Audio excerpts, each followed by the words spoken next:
Hello enthusiast! Meron na namang nirelease si Workhos na bagong ilaw at pinagkakaguluhan ngayon sa market. Ito ang Workhos HD03 aka the monster in your pocket and the elf of everyday carry. Isang clip light na sobrang versatile, pocket friendly with a huge variety of mounting options. Quick specs muna tayo. 680 lumen spotlight with 180 meter beam distance, 320 lumen floodlight, and 20 plus dynamic RGB modes, all in one ultra compact package. Aviation grade aluminum alloy casing, IPX6 waterproof at 1.5 meter impact resistance. Merong built-in a battery, rechargeable via USB-C, and can last up to 36 hours on moonlight and 5.5 to 7.5 hours on low. Napaka-long lasting na niyan para sa kanyang category. Vast amount of mounting options thanks to its built-in clip that is also magnetic. Tara, samahan nyo akong mag-unbox, kilatisin ang build quality at specs, at higit sa lahat, subukan natin ang mga beams nito through our field test. Let's do a quick unboxing first. Let's go!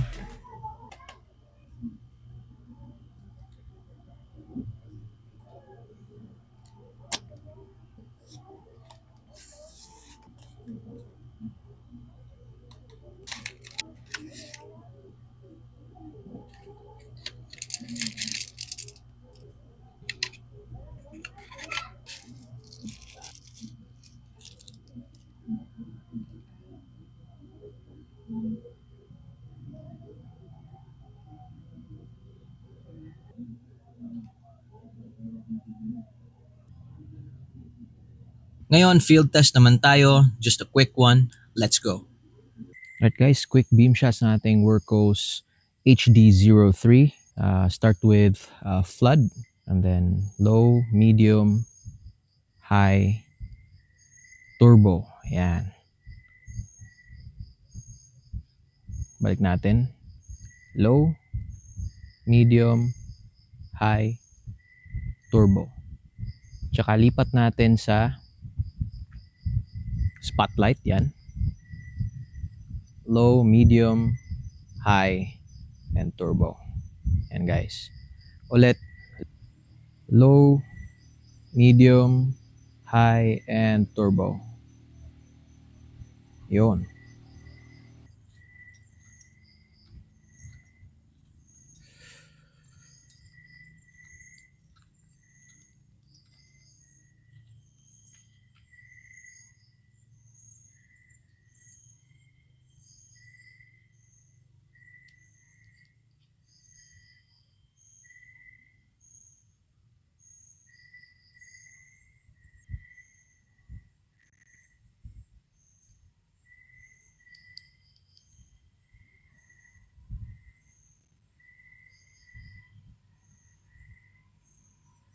Ganitong setting naman yung testingin natin. Medyo medium close range. Yan. So floodlight, start with low. Medium, and yung medium, ito yung high niya. And this is the turbo. Yan. Tsaka palitan natin ng spotlight. Yun. Mas intense yung spotlight niya. You start with low,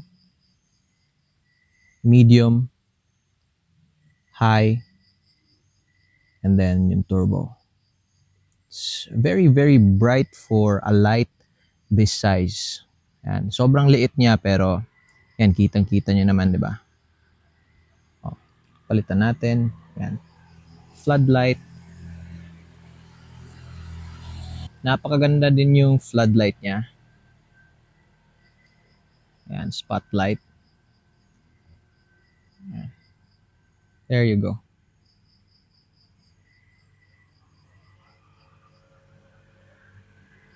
Now it's the time to do the rundown. Starting sa kanyang components at build quality. Nabanggit ko kanina na it's made out of aviation grade aluminum alloy casing.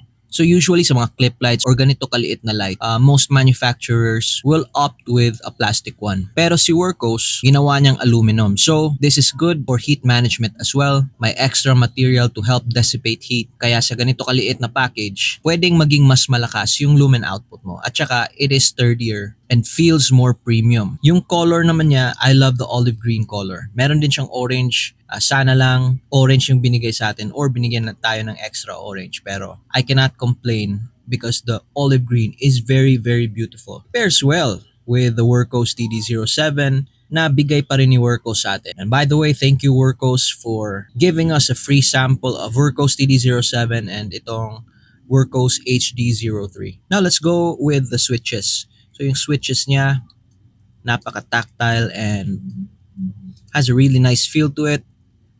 Workos did a great job on keeping high quality switches sa HD03. Yung clip naman niya, sakto yung tension, hindi masyadong mahigpit at hindi rin masyadong loose, and you have this rubber grip sa kanyang clip. So it's a very generous amount of rubber and it's very, very good. So yung kanyang lens is TIR naman. Yan. So meron siyang isang LED dedicated for spot beam at auxiliary LEDs naman para sa kanyang RGB at sa kanyang floodlight. Rubber tab here feels familiar. So magnetic dito na side, dito is hindi. So yung magnet niya dito is strong enough to carry the weight of the entire flashlight. Sana lang ginawa nilang magnetic dito but unfortunately it's not. So ito lang yung part na to ang magnetic. But I think it does its job okay. And sa entire package niya, meron na siyang kasamang loop. This is included in the package. Or if you have yung ibang keychain holder or key holders, pwede naman. Pero it's good to have this instead. Para kung gusto mong tanggalin, madali mong matatanggal. It's very, very easy. Tsaka natuwa ako dito sa key holder. So this is more like a paracord. Yan, braided na siya dito and okay naman siya. So yan, dito is may print HD03 and this one, there's markings here. So overall, I don't feel something funny with the switches. Kahit dito hindi siya umaalog. It's very very tight. Yan. Tight yung construction na ginawa nila. So walang alog dito. Very good, very nice yung switch. Walang alog or whatsoever. Very high quality light for its price. So sa build quality niya, I have no questions. So yung hands-free options naman niya, so aside from being clipped and also yung magnetic part niya, pwede mo idikit sa anumang metal surface. Pwede mo rin siya. It's very easy for it to just stand alone on its own. Yan, di ba? So if you're working on something on the table, yan, if you don't have any metal surface or anything to clip the light, pwede mo naman siyang itayo. In my case, dito meron akong TD07. So it's a good partner, no? Yan, you can do something like this. So yung clip niya, wide yung opening, so it's good. Dito yung springs. So tapos na tayo sa kanyang components and build quality. Let's move on with the user interface. So napakadali lang ng user interface nito. Single press to turn on the light. Kapag naka-on yung light, if you do a double press, it is shortcut sa turbo. Press and hold to cycle through the brightness, low, medium, high turbo.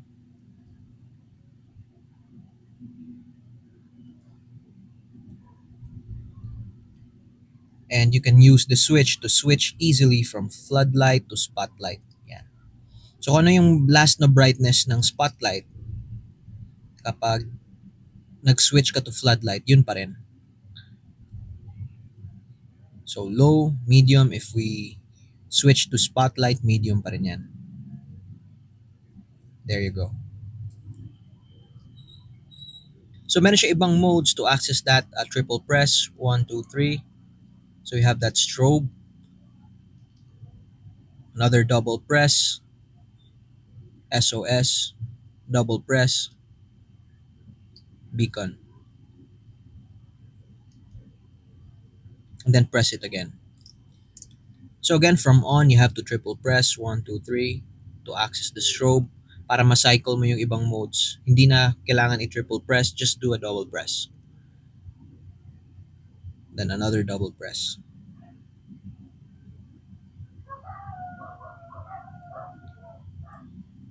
And then press once. And then let's go to Moonlight. To access Moonlight, very familiar ulit with Workos. Just press and hold from off, and then you can access that Moonlight.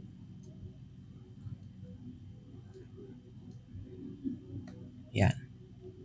Now let's try to access the RGB modes. From off, you have to double press yan, to access the RGB mode. So yung first na RGB mode is yung steady mode niya. You can select the color by just pressing and hold. And then you can do a double press again. Yan. Blinking naman siya. So you can still choose the color. Yan. But what I like is yung kanyang orange or warm light. Yan. And then double press again. So yan, meron na siyang blinking red that switches to blue. For law enforcement, this is perfect. Yan. Another double press. Yan yung kasunod niya, and another double press. Yan, yung RGB naman na parang gaming theme na RGB. Hindi ko lang alam kung anong tawag. Haven't really read the manual yet, but yeah. Another double press. Yan. Double press again.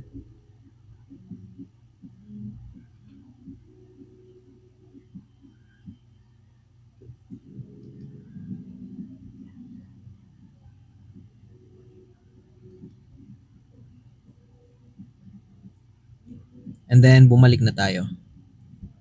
Single press. Yan, para bumalik ka sa steady. So ang nagustuhan ko rito is meron siyang memory function sa steady mode niya na RGB. Kung natatandaan nyo, we selected orange or a warm light dun sa steady and blinking na RGB niya. Tinatandaan niya yon. So when we do a double press, again, tinatandaan niya yung last na color na ginamit mo. So for me, I like the orange or any warm color na soft light. Or if you want like a red light, you can do so. Or kahit anumang gusto mo or favorite color mo for your soft light or your RGB mode. Pwede mo iselect, halimbawa yan, purple. When you turn it off and turn it on again, tinatandaan niya yon. So when you're cycling through the RGB modes, when you do a single press, and babalik siya sa steady mode. And for me, I like to set it to like orange. And something like that. Let's do a warmer color.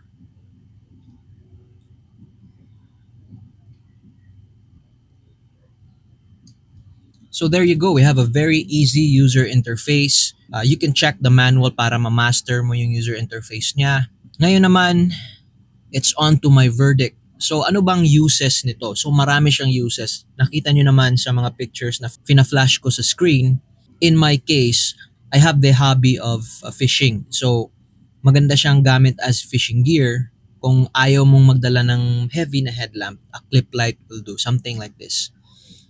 Can be an outstanding and fit companion to anyone, hobbyist, cyclist, enthusiast, content creator, angler, or kahit mga ordinaryong sitwasyon. Kapaki-pakinabang ang ilaw na to. So for content creators, as you can see, meron ako ditong light kung napapansin nyo, and I am using my Sofern HS21 for that red light, and I am also using itong Sofern na SD08 yung RGB modes niya. So yan yung sekreto ko.